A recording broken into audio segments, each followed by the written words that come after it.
আজকের বিষয় 2018 সালে মির্জা ফখরুলের বলা একটা কথা নিয়ে। কথাটা গুরুত্বপূর্ণ, সেজন্য এতদিন পরে টাইনে আনতেছি। উনি বলছিলেন বিএনপি শরিয়া আইনে বিশ্বাস করে না। আমি এটা আগে দেখি নাই, দেখে কিছুক্ষণ থমাইরা বসে থাকলাম। আমি এই প্রচারটা করতে চাই নাই, কারণ আমি মুসলমান না। আবার মোদির ফুয়ারা এসে বলতে থাকবে, শালা মালবান, তুই কেন এই বিষয় নিয়ে কথা কইস?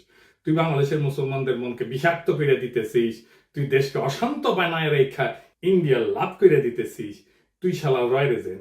কিন্তু বাধ্য এক করতে হইল, কারণ বাংলাদেশের মানুষ এক মহাবিপদের সামনে পড়ছে। এই সমস্ত ভীরু কাপুরুষ ইন্ডিয়ার পশ্চিমের সামনে নত জানু রাজনৈতিক নেতা এবং দলের নেতাদের কারণে। মির্জা ফখরুল যে বিয়া করেছিলেন সেটা শরিয়া আইনে না। কাজী অফিসে যে বিয়া হয় সেটা শরিয়া নিকার শর্ত পূরণ করে এবং একই সাথে রাষ্ট্রীয় আইনের স্বীকৃতি দেয়। অর্থাৎ কাজী অফিসের নিকা আসলে শরিয়া প্লাস সিভিল আইনের কম্বিনেশন।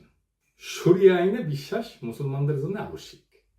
একজন মুসলমান কোরআন এবং সুন্নাহ মানেন, মানেই তিনি স্বীকার করেন যে সেখান থেকে নির্গত আইনই তার জীবনের বিধান। অতএব শরিয়া আইন মানা মানে আল্লাহর পাঠানো আইনগত কাঠামোকে মানা। এটা কোনো বিকল্প বা ইচ্ছিক বিষয় না যে আমি বিশ্বাস করলাম বা বিশ্বাস করলাম না, বরং ইমানের অপরিহার্য অনুষঙ্গ একজন মুসলমানের জন্য। ইসলামের মতে শরিয়া আইন অস্বীকার মানে আল্লাহর সার্বভৌমত্ব অস্বীকার করা। এখন কেমনি মির্জা ফখরুল বলে যে বিএনপি শরিয়া আইনে বিশ্বাস করে না? এই যে এখন যে তারা বলে না যে মৌলবাদে তারা বিশ্বাস করে না, এটা ওই সময়ে দেওয়া সাক্ষাৎকারে আছে। মানে এটা এসে দিছিল ইন্ডিয়ান এক্সপ্রেসের সাথে, মানে ইন্ডিয়ান মিডিয়ার সাথে দেওয়া সাক্ষাৎকারে এই কথাগুলো বলছে। আপনি এই নিউজ দেখান যে কোনো ইসলামী আলেমকে, তিনি কইবেন মির্জা ফখরুল এইভাবে আল্লাহর আইনি কর্তৃত্বকে প্রত্যাখ্যান করছেন, কারণ এটা তাওহীদের মৌলনীতির পরিপন্থী। শরিয়া আইন মুসলিম উম্মার আইডেন্টিটি এবং ঐক্যের কেন্দ্র। বাংলাদেশে এলিটদের মধ্যে এমন একটা অবস্থা হয়েছে না যে ইসলামের নাম আসলে ভয় কুকড়ায় যায়, যেন মুসলমান হওয়াটা তার জন্য অপরাধ। পশ্চিমা রাষ্ট্র ব্যবস্থায় আইন হইল মানবীয় চুক্তির ফল, মানে সোশ্যাল কন্ট্রাক্ট। তাই সেটা পরিবর্তনশীল, ভগ্ন এবং বিভক্ত। কিন্তু মুসলমানদের একমাত্র নির্ভরযোগ্য আইন কাঠামো হইল শরিয়া আইন, যা কুরআন এবং সুন্নাহর সাথে সামঞ্জস্যপূর্ণ এবং উম্মাকে এক সূত্রে গাঁথে। তার মানে শরিয়া আইনকে অস্বীকার করা বা অবিশ্বাস করা মানে মুসলিম উম্মার ঐক্য, ইতিহাস, ন্যায় বিচার এবং বিশ্বাস কাঠামো সবকিছুতে আঘাত করা। দুনিয়াতে নানা আইনি ব্যবস্থা আছে যা এই বৈশ্বিক আইনি কাঠামো তৈরিতে সাহায্য করছে। যেমন ধরেন রোমান আইন, এখান থেকে আমাদের যে সিভিল ল এটা আসছে। কমন ল, এটা যে অ্যাংলো আমেরিকান ট্র্যাডিশন থেকে আসছে। ক্যানন ল, এটা খ্রিস্টান চার্চের আইন। এবং এই ক্যানন ল এরও ভূমিকা আছে বৈশ্বিক আইন কাঠামো তৈরি করার ক্ষেত্রে। প্রাচীন হিন্দু আইন, এটারও তো বৈশ্বিক আইন কাঠামো তৈরি করার ক্ষেত্রে ভূমিকা আছে। চীনা আইন, এটাও তো ভূমিকা আছে বৈশ্বিক আইন কাঠামো তৈরি করার ক্ষেত্রে। আন্তর্জাতিক আইন যেমন ইউএন হিউম্যান রাইটস বা জেনেভা কনভেনশন, এগুলো তো আইন। ইসলামী শরিয়া আইনও এমন একটা আইন যা সারা দুনিয়ার আধুনিক আইন কাঠামোর তৈরিতে অবদান রাখছে। কিভাবে আসেন দেখি। রোমান ল এবং আধুনিক পশ্চিম আইন শরিয়া আইন থেকে ধার করেছে। ধার বলবো না, চুরি করেছে। আসলে পরের জিনিস না কইয়া নিলে তো সেটা চুরি বলা হয়। অবশ্য অনেক জায়গায় তারা প্রত্যাখ্যান করছে, আমরা সেই বিষয়ে আসবো, সেগুলো বিস্তারিত আলাপ করব। কি কি গ্রহণ করছে আসেন সেটা দেখি। ইসলামী শরিয়া ওয়াকফ বা ধর্মীয় জনকল্যাণমূলক কাজে ব্যবহার করা হয় যেই সম্পদ, ব্রিটিশরা ভারত শাসনের সময় এই ওয়াকফ ব্যবস্থার ধারণা গ্রহণ করে, তা থেকে ট্রাস্ট ল তৈরি করে। ট্রাস্ট ল, আজকে যে ট্রাস্ট ল দেখেন এটা আসলে ওয়াকফ থেকে তৈরি করা। আপনি যে ট্রাস্ট আইন দেখেন এটা শরিয়া আইনের কপি পেস্ট। ব্রিটিশরা ভারত শাসনের সময় এই ওয়াকফ আইন বিশ্লেষণ করে। মূলত এটা স্যার উইলিয়াম জোন্স এবং হেনরি মাইন ওয়াকফের ধারণা থেকে ট্রাস্ট ল গড়ে তোলে।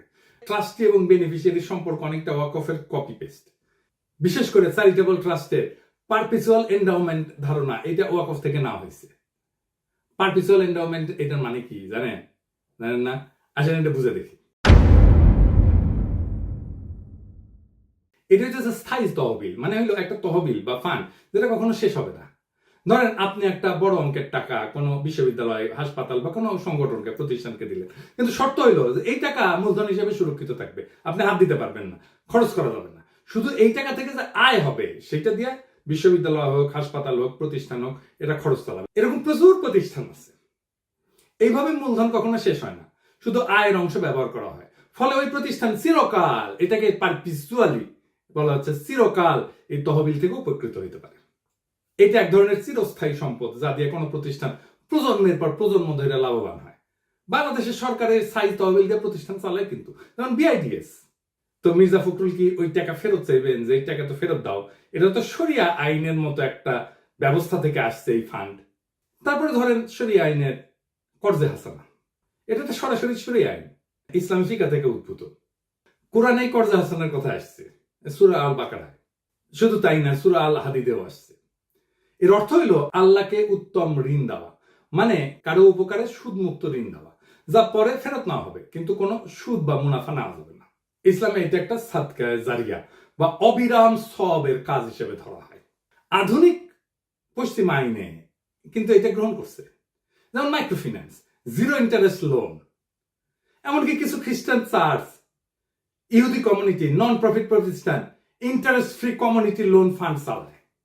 আপনি জিরো ইন্টারেস্ট লোন বলতে পারবেন, কিন্তু যেই আইডিয়া থেকে এই জিরো ইন্টারেস্ট লোন আসলো সেই শরিয়া আইনের কথা বললে স্যাট করে উঠবেন।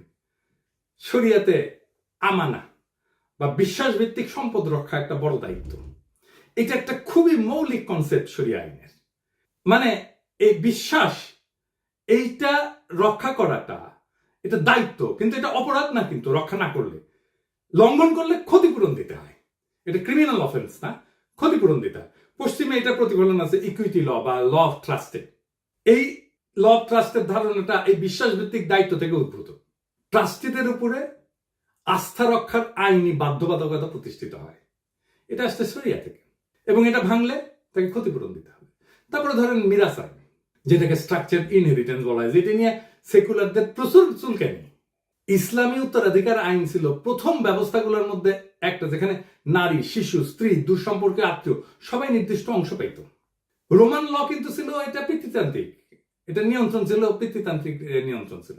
কিন্তু আধুনিক সিভিল কোড এবং ফ্রান্সে এই শরিয়া আইন থেকেই এই ধারণাটা নিয়ে কোড নেপোলিয়ান বা জার্মানিতে বিজিবি এই আইন তৈরি করা হয়। গণিত ভিত্তিক উত্তরাধিকার অনেকাংশেই এটা ইসলামী শরিয়ার কাছাকাছি। নেপোলিয়ান যে আইনটা করছেন ফ্রান্সে, আসলে এটা একটু মিলাই দেখি শরিয়া আইনের সাথে। কোড অফ নেপোলিয়ান এটা 1804 সালে ফ্রান্সে এটা প্রতিষ্ঠিত হয় এবং বিজিবি নামে 1900 সালে জার্মানিতে প্রতিষ্ঠিত হয়। তো এটা মিল কোথায়? যেমন ফিক্স শেয়ার, মানে বৈধ উত্তরাধিকারদের ফিক্স শেয়ার ইসলামী আইনে নির্ধারিত অংশে, যেমন ফরজ ফারায়েজ, ফরাসি কোডে এটাকে বলা হয় রিজার্ভ হেরিডিটার। কিছু অংশ সন্তানদের জন্য সংরক্ষিত, আপনি ইচ্ছা করলেও সেটা বাতিল করতে পারবেন না। সন্তান এবং স্ত্রীর জন্য একটা প্রায়োরিটি আছে ইসলামেও। স্ত্রী, স্বামী, সন্তান, পিতামাতা এদের অংশ সুনির্ধারিত। এই নেপোলিয়ান কোডেও স্পাউস মানে স্ত্রী এবং লেজিটিমেট চাইল্ড, বৈধ সন্তান, এদের জন্য লিগাল মিনিমাম একটা ইনহেরিটেন্স ধার্য করা হয়েছে। এবং ম্যাথমেটিক্যাল প্রিসিশন আছে ইসলামে, অঙ্ক করে ভাগ করে দেওয়া। নেপোলিয়ান সিস্টেমে এই বন্টনটা নির্দিষ্ট ক্যালকুলেশনের মাধ্যমে নির্ধারিত হয়। মানে ধরেন যদি একজন স্ত্রী এবং 2 সন্তান থাকে, তাহলে কার অংশ কত হবে, স্ত্রী কত পাবে, সন্তান কত পাবে, সেটা আইন দিয়ে নির্ধারিত এই নেপোলিয়ান লয়ে। তারপরে ধরেন উইল করার ক্ষমতা। ইসলামে কিন্তু উইল করে সম্পদের সর্বোচ্চ 1/3 বিতরণ করা যায়, তার চেয়ে বেশি না। বাকি অংশ আইন মাফিক বন্টন করা হবে তার উত্তরাধিকারদের সাথে। নেপোলিয়ান কোডেও আপনি উইল করে কেবল নির্দিষ্ট অংশ বিতরণ করতে পারবেন, বাকিটা আইনের নির্ধারিত অংশ অনুযায়ী হবে। তারপরে ধরেন টর্ট আইন বা দিয়া, সিভিল কম্পেনসেশন যেটাকে বলা হয়, এটার ঐতিহাসিক শিকড় কিন্তু শরিয়াতে। শরিয়াতে ইচ্ছাকৃত ক্ষতি বা অনিচ্ছাকৃত মৃত্যুর জন্য ক্ষতিপূরণ, যেটাকে বলে দিয়া। পশ্চিমেও টর্ট ল বা ডেলিক্ট, এটা তৈরি হয় এই ধারণা থেকে, কারো উদ্দেশ্যে কেউ ক্ষতিগ্রস্ত হইলে ক্ষতিপূরণ দিতে হবে। যদিও শরিয়াতে ব্লাড মানে এটা নির্ধারিত, কিন্তু পশ্চিমে এটা আদালতের বিবেচনায়। তবু মৌলিক নীতিতে কিন্তু মিল আছে। এইবার আসেন পশ্চিমারা কি কি নিয়ে হাউকাউ করে। আমি সবকটা নিয়ে আলাপ করবো না, দীর্ঘ হয়ে যাবে। তবে একটা নিয়ে আলাপ করব, সেটা হচ্ছে সাক্ষ্য নিয়ে। নারীদের সাক্ষ্য দেওয়া অর্ধেক গণ্য হওয়া নিয়ে। পশ্চিমারা শরিয়া আইন অনুসারে নারীর সাক্ষ্য অর্ধেক গণ্য হয়, এটাকে গ্রহণ করে না। শরিয়ায় নির্দিষ্ট ক্ষেত্রে, সব ক্ষেত্রে না কিন্তু নির্দিষ্ট ক্ষেত্রে, যেমন আর্থিক লেনদেনের ক্ষেত্রে নারীর সাক্ষ্য পুরুষের অর্ধেক, এটা সত্য। পশ্চিম আইন নারী পুরুষের সাক্ষ্যকে সমান মর্যাদা দেয়, সেজন্য ওরা বলে এই শরিয়া আইন এটা জেন্ডার নিউট্রাল না, নারীকে ক্ষমতাকে খর্ব করা হয়েছে এবং নারীকে অসম্মান করা হয়েছে। ইসলামী শরিয়াতে নির্দিষ্ট কিছু ক্ষেত্রে নারীর সাক্ষ্য পুরুষের তুলনায় অর্ধেক, এটা বিধান আছে, বিশেষ করে আর্থিক লেনদেন সংক্রান্ত বিষয়। এটার আবার কতগুলো কারণ আছে। একটা হইতেছে সাংঘর্ষিক পরিবেশে নারীর ঝুঁকি কমানো, প্রোটেক্টিভ লজিক। এটা মানে ইসলামী সমাজে নারীদের দায়িত্ব কিন্তু মূলত পরিবার কেন্দ্রিক। বিচারালয় বা আদালতে উপস্থিত হওয়া ছিল এক ধরনের সামাজিক অস্বস্তির বিষয়, এখনো তাই, এমনকি পশ্চিমা সমাজও তাই। তাই আর্থিক বা অপরাধমূলক মামলায় নারীদের বাধ্যতামূলক সাক্ষী না বানায় সহযোগী সাক্ষী হিসেবে রাখা হয়েছে। এটা কিন্তু সুরক্ষামূলক শর্ত, এটা কিন্তু অবমাননা না, দমনমূলক না। মনস্তাত্ত্বিক এবং আবেগজনিত পার্থক্য আছে। অনেকে বলেন, যেমন ধরেন সাধারণত নারীরা বেশি সংবেদনশীল হয়, আবেগপ্রবণ হয়, তাই কোনো চাপে বা ভুল ব্যাখ্যার ঝুঁকি থেকে দ্বিতীয় নারী সাক্ষী রাখার মাধ্যমে স্মরণ করে দেওয়ার একটা পদ্ধতি নির্ধারিত হয়েছে। এবং আমরা দেখবো যে আধুনিক পশ্চিমা আইনেও এটাকে অনুসরণ করা হয়েছে। আমরা একদম এটা মিলাই দেব। তো এইটা কিন্তু নারীকে অযোগ্য বলা না, বরং মানসিক এবং সামাজিক প্রেক্ষাপট বিবেচনায় ন্যায্যতা নিশ্চিত করার চেষ্টা। আর নারীর সাক্ষ্য তো সব ক্ষেত্রে অর্থিক না। যেমন ধরেন ধর্ষণ, প্রসব, নারীর শারীরিক অবস্থা ইত্যাদি ক্ষেত্রে নারীর একক সাক্ষ্যই যথেষ্ট। সুদ, চুরি, হত্যা এই সমস্ত অপরাধে সাক্ষ্য হয় গ্রহণযোগ্যভাবে, নিরপেক্ষভাবে। শুধুমাত্র আর্থিক চুক্তি এবং দলিল এই ক্ষেত্রে দ্বৈত নারীর সাক্ষ্য প্রয়োজন হয়। আরো কারণ আছে, যেমন নারীকে সাক্ষ্যদানে বাধ্য না করা, এটা হচ্ছে বার্ডেন রিডাকশন। এটার অর্থ কি? ধরেন ইসলামে সাক্ষ্যদানের দায়িত্বকে এক ধরনের সামাজিক এবং নৈতিক বোঝা হিসেবে দেখে।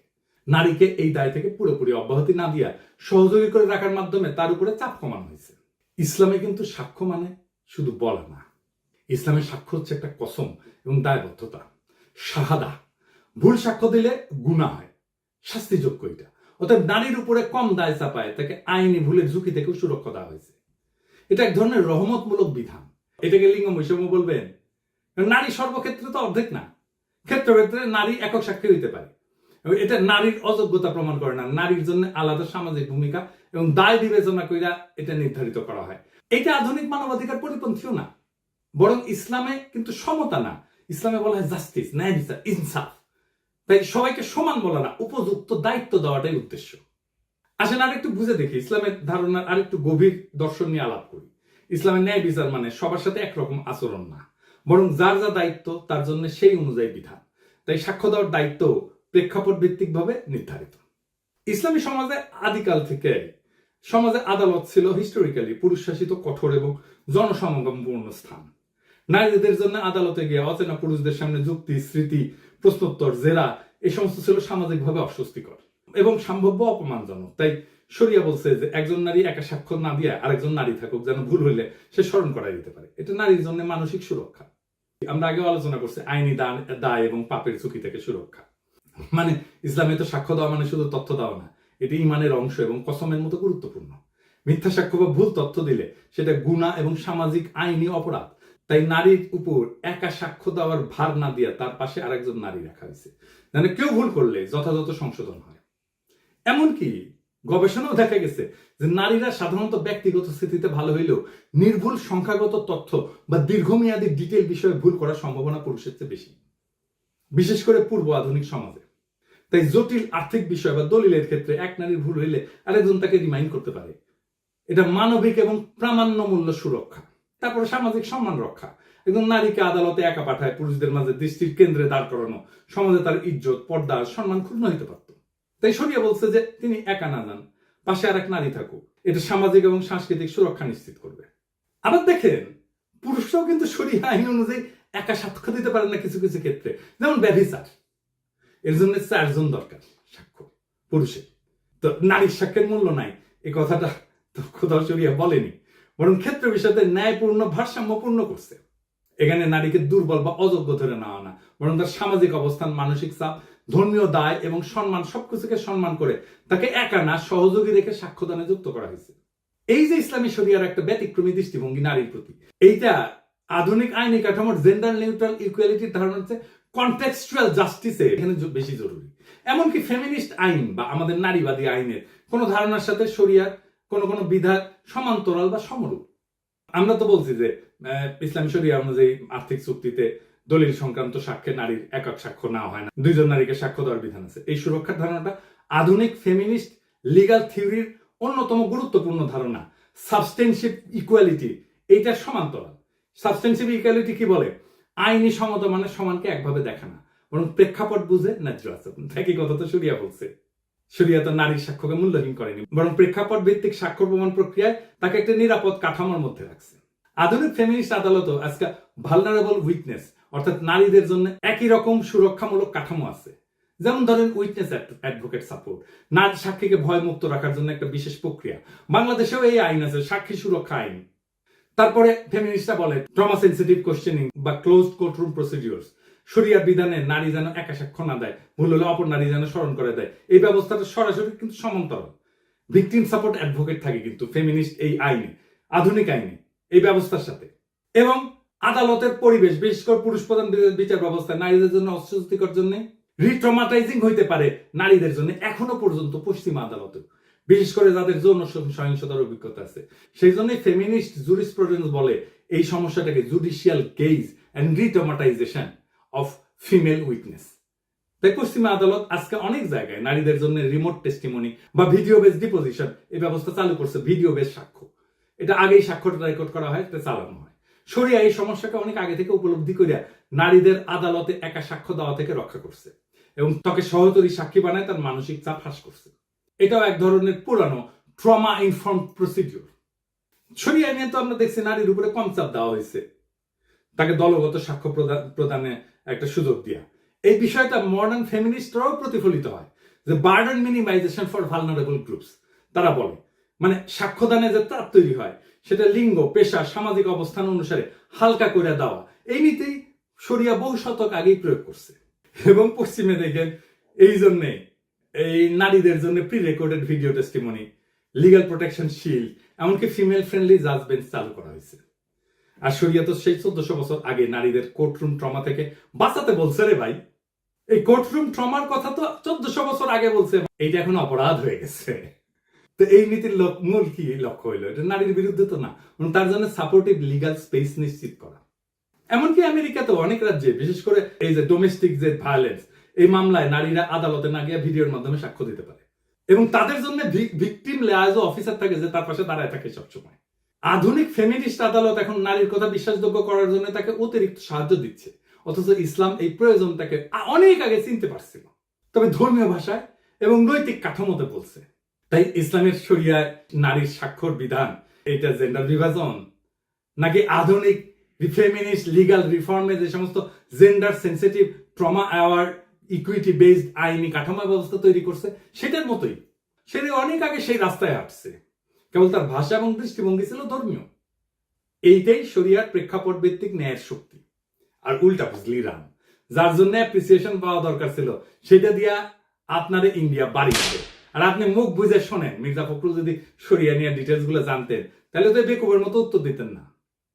উনি কি বলতে পারতেন না নন মুসলিম দেশগুলোর তালিকা যেখানে শরিয়া আইন আংশিক ভাবে চালু আছে, যেমন ইথিওপিয়া, এটা তো খ্রিস্টান সংখ্যাগরিষ্ঠ দেশ, মুসলিমদের জন্য পারিবারিক আইন এবং উত্তরাধিকার শরিয়া আইন মোতাবেক চলে। এমনকি ইসরায়েলে, এটা তো ইহুদি সংখ্যাগরিষ্ঠ, মুসলিম নাগরিকের পারিবারিক এবং ব্যক্তিগত আইনে শরিয়া আদালত চলে ইসরায়েলে, এটা সরকার অনুমোদিত। এমনকি ভারতে এটা মুসলিম পার্সোনাল ল আছে না, বিয়া, তালাক, মোহর, মিরাজ, এই সমস্ত এটা আইনে স্বীকৃত। সিঙ্গাপুরে, এই যে সিঙ্গাপুরে, এটা তো বৌদ্ধ খ্রিস্টান সংখ্যাগরিষ্ঠ, এখানে শরিয়া কোর্ট আছে মুসলিমদের পারিবারিক বিষয় বিচার করার জন্য।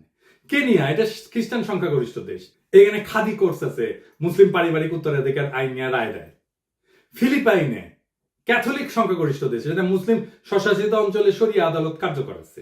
এমনকি ইউকেতে, যুক্তরাজ্যে, এটা তো খ্রিস্টান সংখ্যাগরিষ্ঠ দেশ, এখানে শরিয়া কাউন্সিল আছে, ইসলামিক ট্রাইব্যুনাল আছে, এটা ঐচ্ছিক পারিবারিক সালিশ হিসেবে এটা ইউজ করতে পারে, ব্যবহার করতে পারে। অস্ট্রেলিয়া, এটা তো খ্রিস্টান সংখ্যাগরিষ্ঠ দেশ, এটা মুসলিম কমিউনিটির মধ্যে শরিয়া ভিত্তিক মধ্যস্থতা, এটা নন বাইন্ডিং, এটা চালু আছে। সেদিন দেখলাম এই যে গণ অধিকার পরিষদের রাশেদ বলছে আমাকে নিয়ে যে আপনি অনেক ইসলামিক মূল্যবোধের বক্তব্য প্রচার করেন, সে আপনি কেন আজও ইসলাম ধর্ম গ্রহণ করেননি? আমি বলি কি রাশেদ, হুদাই আমার পিছনে লাগতে এসে না, নিজের মূর্খতা প্রকাশ করিল না। দুনিয়াতে অমুসলিম ইসলামিক স্কলার নাই, তারা ইসলাম নিয়ে কথা বলে না, লেখালেখি করে না, গবেষণা করে না।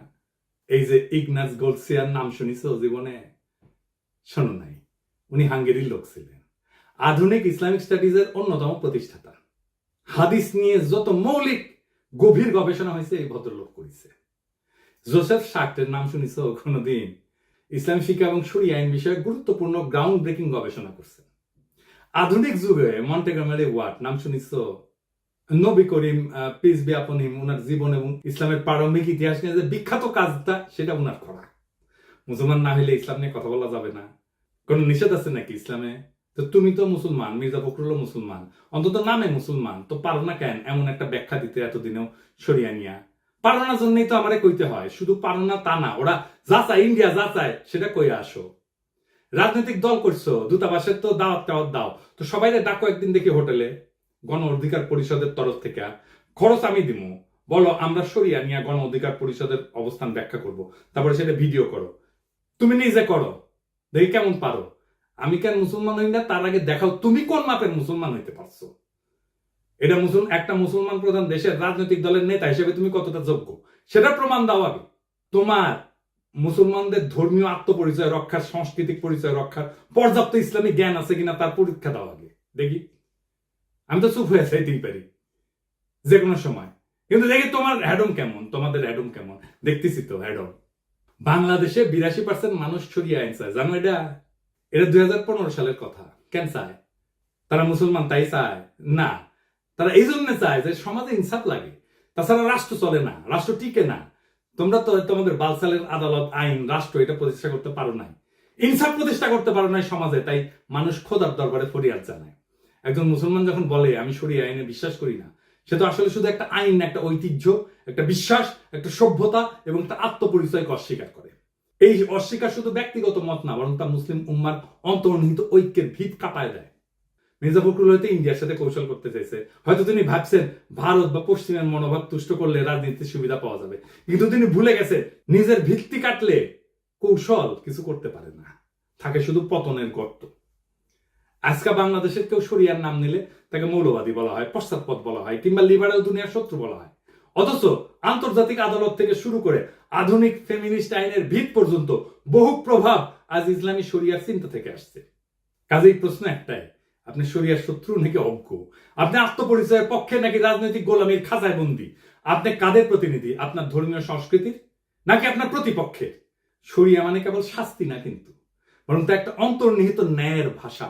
আর এই ভাষা অস্বীকার করা মানে কেবল ধর্ম না, নিজেকে, নিজের সংস্কৃতিকে সেটাকে অস্বীকার করা। যার ধর্ম তুমি ধারণ করো তার বিধানকে অপমান কইরা তুমি কাকে সন্তুষ্ট করবা, আর কাদের কাছে নিজেকে বিকায় দিতেছো? এই প্রশ্ন ফুরাবে না যতদিন পর্যন্ত একজন নেতা দাঁড়ায় বলবে আমরা শরিয়াতে বিশ্বাস করি না। বাংলাদেশকে তার সংস্কৃতি, তার ধর্মের উপরেই দাঁড়াইতে হবে, সেটাই বাংলাদেশের নিয়তি, এবং সেইটাই বাংলাদেশের স্বাধীনতা, সার্বভৌমত্ব, আঞ্চলিক অখণ্ডতা এবং মানব সত্তার মর্যাদা রক্ষা করবে। ইনকিলাব জিন্দাবাদ।